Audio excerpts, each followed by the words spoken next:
Bienvenue dans le dernier point de l'information. Madame, monsieur, bonsoir. Tristesse et désolation après les pluies diluviennes qui se sont abattues sur Abidjan et l'intérieur de la Côte d'Ivoire dans la nuit d'hier à aujourd'hui. 19 morts et de nombreux dégâts matériels enregistrés. 136 personnes ont été toutefois secourues. De nombreuses familles endeuillées ou dépossédées de tous leurs biens par les eaux. Le Premier ministre était aux côtés de celle de Moussikro, c'est dans la commune d'Atekoubé. Amadougon Koulibaly leur apportait le soutien du gouvernement. Et puis le Sénégal, première équipe africaine, a remporté son match au Mondial 2018 en Russie. Alors que la Russie s'offre ce soir une deuxième victoire, le pays organisateur a battu ce soir l'Égypte par un score de 3-1. Je vous le disais en titre, la Côte d'Ivoire est en deuil, endeuillée par les eaux de pluie, 19 personnes tuées par les eaux de la forte pluie qui s'est donc abattue de 23h aux environs de 6h ce matin sur Abidjan, mais également dans les villes de l'intérieur. Plusieurs dégâts matériels enregistrés. Grace Kando et Franck Kouadio ont sillonné la commune de Cocody. Leur constat. Cocody, Riviera. Le pont de Bonoumé coupé à toute circulation, conséquence de la forte pluie de la veille. L'eau de la cuvette en dessous a inondé la voie. Des maisons immergées, le bitume en partie effondré et même des arbres déracinés. On allait se réfugier dans la mosquée qui est en haut là-bas.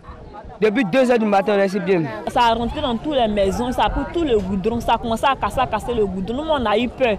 Donc on dit non que de quitter dans les maisons, peut-être la maison peut se casser, s'effondrer. Donc on était dans la rue, en train de se promener, on nous est réfugiés dans les églises, tout ça. Voici tout ce qui est comme maison et tout ça, tout. Même les machines qui travaillent, tout est rempli, tu es resté dans l'eau.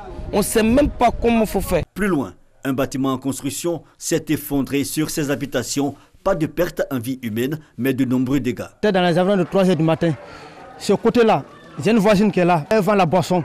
Sa clôture est tombée, ça a limité sur ma maison. C'est ce bruit qui a fait qu'on est sorti. On est sorti aller s'arrêter devant. De là-bas maintenant, un peu de temps pour nous est tombé. Et tout ce qui était sur moi, vraiment, j'ai tout perdu.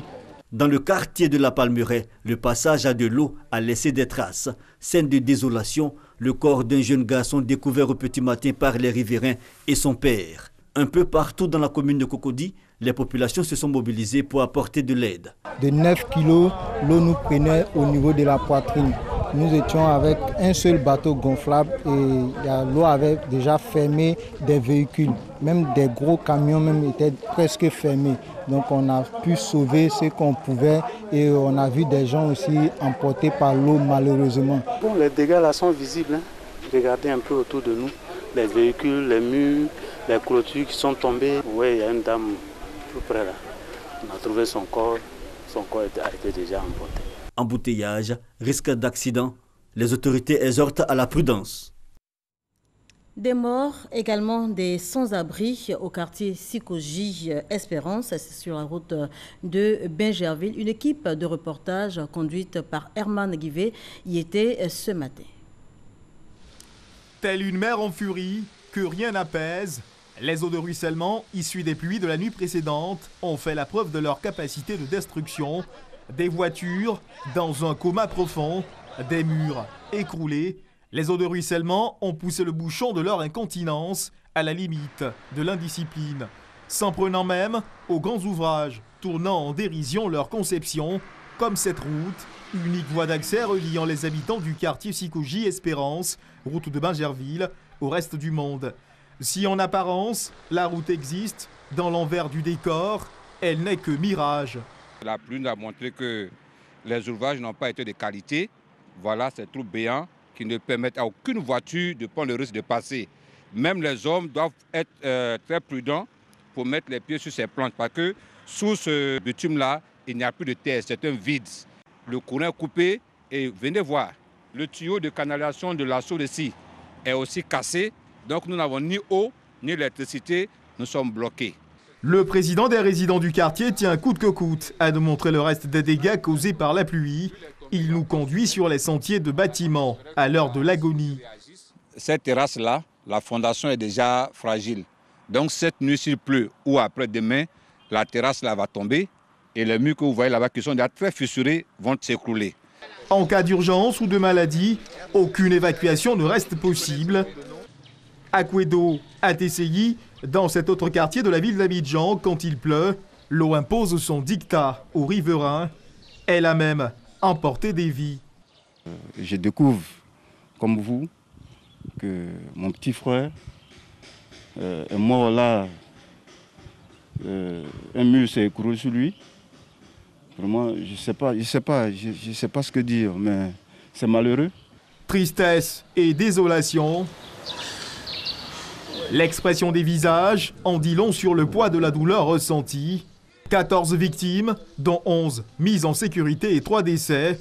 Des victimes endormies sous une bâche et emportées dans leur sommeil par l'effondrement d'un mur de paille sous l'effet d'une pluie presque inconsciente.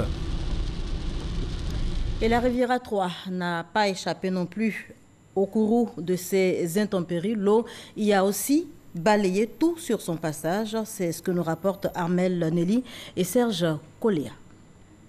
Grand carrefour de la Riviera 3 dans la commune de Cocody. C'est la consternation après le passage violent des eaux. Des dégâts matériels, mais surtout des morts. Le bilan est dramatique selon les témoignages recueillis. À 3h25, on était là, le monsieur est à côté, et puis lui là, ils étaient devant moi. Maintenant, l'eau avait déjà pris, lui, sa voiture. Donc, on a pris cette voiture, on poussait le monsieur. Arrivé un peu devant là, on ne pouvait plus.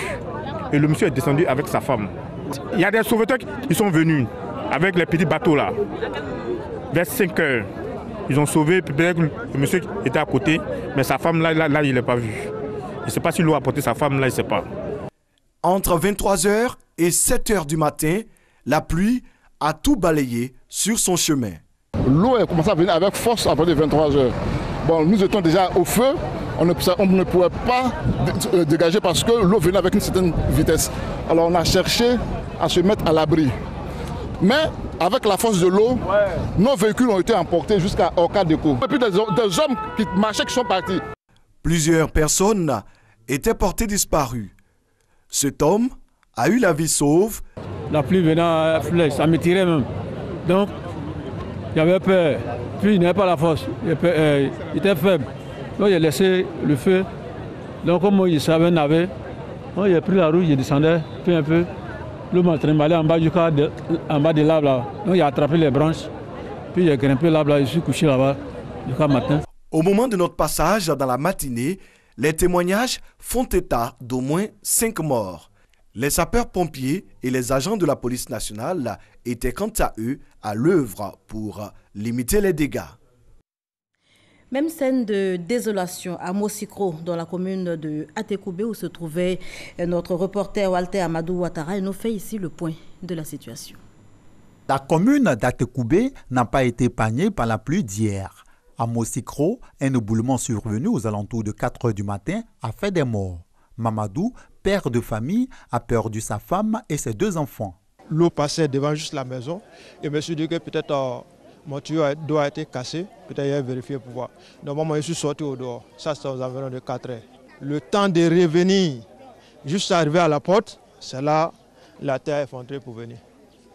Donc malheureusement, ma femme était couchée sur le lit dans la chambre. Mes 2 enfants au salon. Cette riveraine a également perdu ses 2 frères. Aujourd'hui là c'est pas bon. Aujourd'hui là c'est pas bon. Et pourtant, le site zone à risque avait été déguerpi. Comme vous le constatez, ce sont des flancs de collines qui ont été détruits, sécurisés, mais qui ont été recolonisés malheureusement. Et la forte pluie d'hier a fini par avoir raison de ces habitations précaires. Nous déplorons les morts. C'est encore l'occasion pour nous de réitérer notre appel à plus de civisme, à plus de responsabilité. Ce n'est pas normal de mettre la vie de nos concitoyens en danger, de nos parents en danger, de nos enfants en danger, tout simplement parce que nous voulons braver les autorités et construire dans l'illégalité totale. Pour l'heure, de nombreux dégâts ont été enregistrés. Le bilan définitif n'est pas encore disponible et les populations de Mosikro sont sous le choc. Voilà, de nombreuses familles endeuillées ou carrément dépossédées de leurs biens par les eaux de pluie. Le Premier ministre a été aux côtés des populations de Mosikro dans la commune d'Atekoubé. Amadougon Koulibaly leur apportait le soutien du gouvernement en ces moments pénibles. C'est ce que nous dit Abou Sanogo. Le gouvernement aux côtés des populations sinistrées des pluies diluviennes. Le Premier ministre Amadougon Koulibaly et des membres du gouvernement au quartier Namatoulaye dans la commune d'Atekoubé pour constater les dégâts causés par la pluie et apporter leur soutien et celui du président de la République Alassane Ouattara aux victimes. Nous sommes en pleine saison des pluies et la météo nous annonce quand même pour les jours et les semaines qui viennent encore des pluies relativement importantes. Donc au niveau de la sensibilisation, il est important que tous les parents sachent qu'il faut respecter tous les éléments qui sont donnés par le ministère de la Construction et par les mairies. Je pense qu'il est important qu'il y ait des déplacements, que nous allons travailler avec l'ensemble des communes pour voir comment assurer le déplacement des personnes qui sont dans les zones, qui sont des zones à risque, connues. On a un peu partout dans le monde ce genre de phénomène avec le changement climatique. Donc nous devons nous organiser pour pouvoir y faire face. Mais pour le faire, il est extrêmement important que la sensibilisation qui est conduite par le gouvernement puisse, elle, vraiment être respectée. C'est extrêmement important que ce soit ensemble, gouvernement et population, que nous travaillons pour faire en sorte que la Côte d'Ivoire soit à l'abri de ce type de drame. Dans ce sous-quartier de la commune d'Atekoubé, le bilan provisoire fait état de 6 décès et 2 blessés. Après la commune d'Atekoubé, le ministre de l'Intérieur et de la Sécurité, celui de la Construction, avec le ministre des Infrastructures économiques, se sont rendus dans la commune de Cocody pour s'imprégner des dégâts causés par la pluie.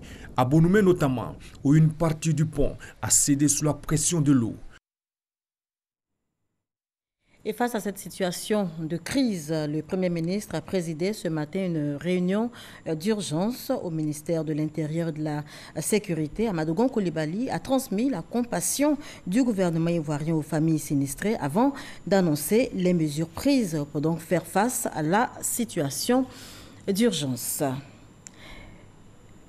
Et justement, lors de cette rencontre de crise, le ministre de l'Intérieur et de la Sécurité, Sidiki Diakité, a dressé un état des lieux. Je vous propose à présent de l'écouter. Les pluies ont donc démarré à 23 h et elles ont continué à tomber jusqu'aux environs de 5 h, voire 6 h du matin. Un certain nombre de postes médicaux avancés ont été mis en place et ces postes médicaux avancés qui concernent donc des unités où siège le GSPM, appuyé par la police, la gendarmerie, ainsi que les sauveteurs civils constitués d'éléments de la Croix-Rouge. Il faut dire, Monsieur le Premier ministre, que nous avons enregistré durant cette période difficile une forte solidarité de la part des populations qui ont assisté au sinistre. Les populations riveraines, toutes celles qui ont assisté aux drames, qui ont été voisines des drames, ont appuyé les secours pour pouvoir sauver plusieurs vies humaines. Nous allons, si vous le permettez, de nombreuses clôtures se sont éventrées, les dégâts matériels sont particulièrement importants et les enquêtes sont en cours en ce moment, les secours sont encore sur le terrain pour finaliser le point de ce jour. Élan de solidarité donc entre voisins lors de ce drame, et le Premier ministre Amadougon Koulibaly a salué les efforts déployés par la cellule de crise pour faire face donc à la situation, ce dès les premières heures. Je vous propose un extrait de son intervention. Au nom du président de la République, qui est tenu donc régulièrement informé de l'évolution de la situation, donc adresser donc à son nom donc toutes ses condoléances et les condoléances donc de la nation à toutes les familles donc éplorées et formuler le vœu que pour tous les blessés qui sont pris en charge donc par l'État, qu'ils puissent retrouver le plus rapidement donc leur état de santé. Alors c'est une situation que nous vivons donc cette année avec des pluies qui sont exceptionnelles. Le gouvernement a pris dès le début de la saison des pluies des mesures exceptionnelles importantes, que ce soit en matière d'assainissement, en matière de sensibilisation. Mais nous notons que ces pluies sont exceptionnelles et qu'il faut néanmoins trouver le moyen de faire face donc, à cette situation. Alors ce que je demanderai donc, au comité interministériel de crise donc, qui se réunit donc, de manière régulière, c'est d'examiner maintenant la possibilité pour nous, notamment en liaison avec la Sodexam, d'avoir donc des prévisions qui soient donc les plus fines en ce qui concerne donc les pluies, de telle sorte que 24 heures avant, nous puissions au niveau des zones à risque que nous connaissons, parce qu'en regardant les quartiers, on se rend compte que c'est toujours les mêmes quartiers où il y a des difficultés. Donc il est important de pouvoir avertir les populations de ces quartiers 24 heures donc, avant, en leur demandant, si possible, de quitter donc, les lieux d'habitation compte tenu donc, des risques importants d'inondation avec, je dirais, les possibilités donc, de dégâts et de morts d'hommes qui pourraient donc s'en suivre. Nous avons déjà décidé en Conseil donc, des ministres qu'avec les maires, nous puissions identifier des zones où pourraient être localisées ou relocaliser donc, ces populations donc, au cas où ces circonstances-là devraient donc advenir. Voilà, et notez que le président de la République, régulièrement informé de la situation qui prévaut en ce moment au pays, a décidé de rentrer dès demain. On poursuit avec ce communiqué émanant de l'Assemblée nationale. Le président de l'Assemblée nationale de Côte d'Ivoire, M. Soro Kibafori Guillaume, exprime sa compassion et son soutien aux victimes et à leurs familles. Il s'incline devant la mémoire des personnes décédées et souhaite prompt rétablissement aux blessés. Ils étaient sur tous les fronts. Dès les premières heures du sinistre, les sapeurs-pompiers militaires de Côte d'Ivoire se sont déployés sur le terrain pour porter donc secours et assistance aux victimes de cette pluie diluvienne qui s'est donc abattue dans la nuit d'hier à aujourd'hui sur toute la Côte d'Ivoire. Retour sur cette journée sombre aux côtés du GSPM. Et notre guide n'est autre que Alexis Oudraogo. 23h ce lundi. Une forte pluie s'abat sur Abidjan. Violente par endroits, l'intempérie s'intensifie au cours des heures qui passent. Sur la toile, les premières victimes publient des scènes de déluge. Les plateformes de secours reçoivent des appels à l'aide de personnes prises en otage par les eaux. 2h45, les sapeurs-pompiers militaires s'engagent sur le terrain. 18 engins et embarcations légères pour faire face aux inondations et effondrements, principalement à la Riviera Palmeraie, la Riviera Alabra, la Riviera Sidessi, à Tekoubé-Mosikro. À 8h, à la Riviera 3 où un poste médical a été installé avec 2 ambulances de réanimation, le bilan provisoire fait état de 110 personnes mises en sécurité et les opérations se poursuivent. Tout le long de cette journée noire, les compagnies subaquatiques, les pompiers, les secouristes donnent tout pour porter secours aux victimes. Dans le courant de l'après-midi, le ministre d'État, ministre de la Défense, Ahmed Bakayoko, a rendu visite aux troupes avec un message d'encouragement. Ils sont plus de 125 sapeurs-pompiers militaires engagés sur le terrain cette journée. Pour eux, il n'y aura de repos que lorsque tous les appels à l'aide seront pris en charge. Et il était, lui, sur le plateau de RTI 1 ce 20h, Kili Fiacre, le directeur général de l'ONPC, l'Office national de la protection civile, a apporté quelques précisions quant aux mesures donc prises pour réduire les risques, cela sur toutes les zones sinistrées. Je vous propose un extrait de son intervention au 20h ce soir. Le Premier ministre, au cours de la rencontre interministérielle qu'il a présidée ce matin, en présence d'une dizaine de membres du gouvernement, a donné instruction aux maires des différentes communes du district d'Abidjan de trouver des sites de relogement provisoire. Cette mesure est immédiatement applicable. Et le ministère de l'Intérieur et de la Sécurité, chargé d'assurer le relais, est à pied d'œuvre. Le gouverneur du district d'Abidjan était là, donc ces familles seront relogées.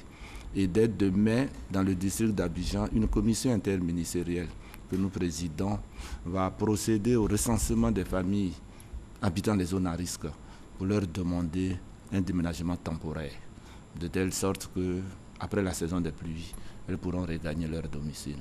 D'ores et déjà, des travaux d'urgence qui ont débuté depuis le mois de février dans le district d'Abidjan vont se poursuivre. Des instructions fermes ont été données ce matin par le Premier ministre. Alors parlons justement de respect de ces mesures. On a vu un site qui avait été déguerpi dans la commune d'Atekoubé qui a malheureusement été recolonisé. Et il y a eu mort d'homme. Comment est-ce que cela a pu se faire? Malheureusement, cela dénote de l'incivisme des populations, de l'incivisme des habitants qui exposent leurs familles à des morts. Donc tout à l'heure, dans l'élément filmé, nous avons entendu le maire d'Atekoubé qui était avec nous. Madame, il y a plusieurs années que nous déplorons ces situations dans nos communes et principalement à Atekoubé, dans ce même quartier de Moussikro. Donc ce matin, le maire était avec nous. Des instructions fermes ont été données par M. le ministre de l'Intérieur. Le ministre de la Construction et de l'Urbanisme était là. Je pense que des mesures draconiennes ont été annoncées. Il ne nous reste plus qu'à les mettre en application pour éviter que des morts surviennent chaque année aux mêmes endroits. Voilà, les populations sont donc appelées à davantage de prudence les jours à venir, la pluie n'ayant pas dit son dernier mot. Les numéros d'urgence sont les suivants: 180 20 38 21 09, 01 80 13 28, 44 64 49 69, 22 47 87 03 et 06 41 41 42. À la mi-journée, les services météorologiques ont annoncé la levée de l'alerte sur Abidjan. Le système pluvieux orageux s'est déplacé vers le sud-ouest du pays et les villes de Sassandra, San Pedro, Tabou, Daloa et Mont, selon la Sodexam. Propos recueillis par Alexis Oudraogo. Pour la journée, voilà, on peut dire que les orages sont déjà passés sur la ville d'Abidjan. On aura tout simplement un ciel couvert avec quelques faibles précipitations. C'est-à-dire que ce ne seront pas des précipitations qui peuvent engendrer des dégâts comme ce qui s'est passé dans la nuit d'hier à ce matin. Voilà, donc nous n'avons plus réellement à craindre pour ce jour. Donc le système est déjà passé, on aura un ciel couvert et quelques averses. Mais sur la période, ça pourrait revenir. Oui, sur la période, en fait, il faut toujours rester en vigilance. Voilà, comme nous l'avons déjà signalé, il faut rester en vigilance. C'est vrai que nous avons eu quelques séquences sèches, mais ces séquences sèches ne disent pas que c'est la fin de la saison des pluies. Malgré que vous pouvez avoir des jours où on a de l'accalmie, les pluies peuvent revenir, comme ce qu'on a pu observer d'hier à aujourd'hui. Ces pluies peuvent revenir avec des intensités beaucoup plus fortes. Voilà, les pluies diluviennes s'abattent également sur San Pedro depuis la nuit d'hier et continuent de tomber. La ville est sous les eaux, comme ici, dans la cour du centre culturel inondé. Vous le verrez tout à l'heure sur ces images. Difficile de passer par le carrefour aéroport. Même difficulté pour les opérateurs économiques qui ont donc du mal à se rendre au port par la rue des Grumiers qui présente d'énormes risques d'éboulement. Heureusement, pas de perte en vie humaine pour l'heure. Les populations dans les zones à risque sont invitées à rejoindre les sites retenus, ce pour la circonstance. On poursuit toujours en images et toujours sur le même sujet. Notez qu'à Daloa, dans la région du Haut-Sassandra, les pluies diluviennes ont causé l'effondrement de la clôture d'un domicile sans faire de victimes, fort heureusement. Le préfet du département de Daloa, accompagné des responsables de la sécurité, ont sillonné certains quartiers de la ville pour sensibiliser les populations sur les risques encourus afin donc d'éviter des situations alarmantes. Je vous fais lecture de ce communiqué émanant de la CIE pour poursuivre. Suite aux intempéries intervenues dans la nuit du 19 juin 2018 dans le district d'Abidjan, de nombreux ouvrages du réseau électrique ont été endommagés, notamment des postes de distribution publique inondés, des lignes cassées, des poteaux déterrés, privant ainsi l'électricité dans un certain nombre de quartiers. Dès 4 heures du matin, les équipes de la CIE se sont mobilisées pour procéder aux réparations des ouvrages accessibles en vue de rétablir l'alimentation de ces quartiers. Ces interventions continuent sur le terrain, se poursuivent donc jusqu'au rétablissement total de la situation dans les meilleurs délais. C'est un communiqué de la CIU. On change complètement de sujet à présent. Retour en Coupe du Monde réussi pour le Sénégal. 16 ans après leur exploit face à la France, les Lions de la Teranga ont dominé la Pologne par 2-1. Le Sénégal remporte ainsi son premier match dans la compétition alors que la Russie s'offrait ce soir une deuxième victoire.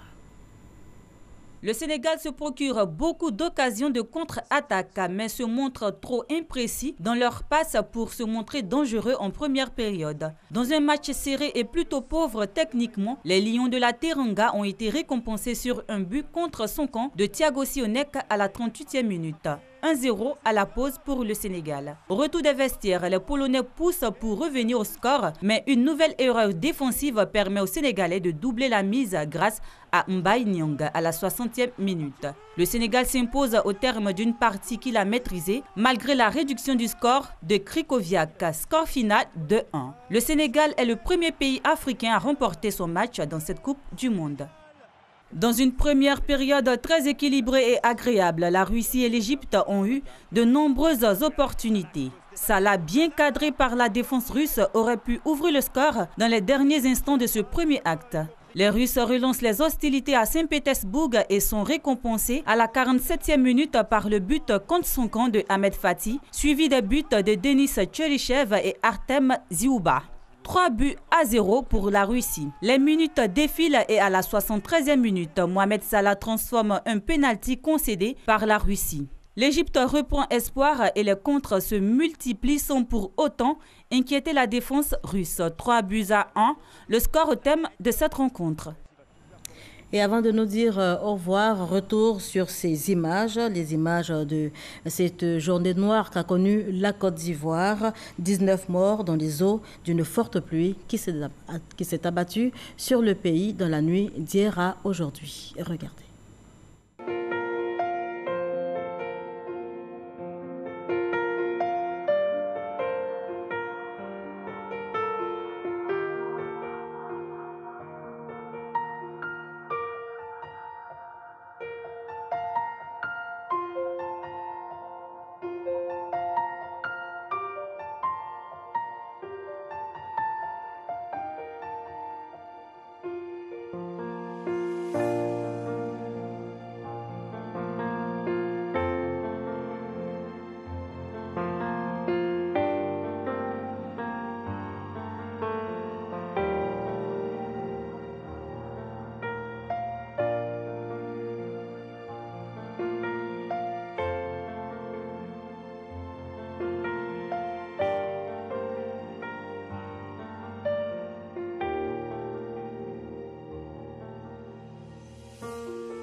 Voilà, la Côte d'Ivoire sous les eaux. Notez que le président de la République, régulièrement informé de la situation qui prévaut en ce moment au pays, a décidé de rentrer dès demain. C'est ici qu'on s'arrête pour cette édition.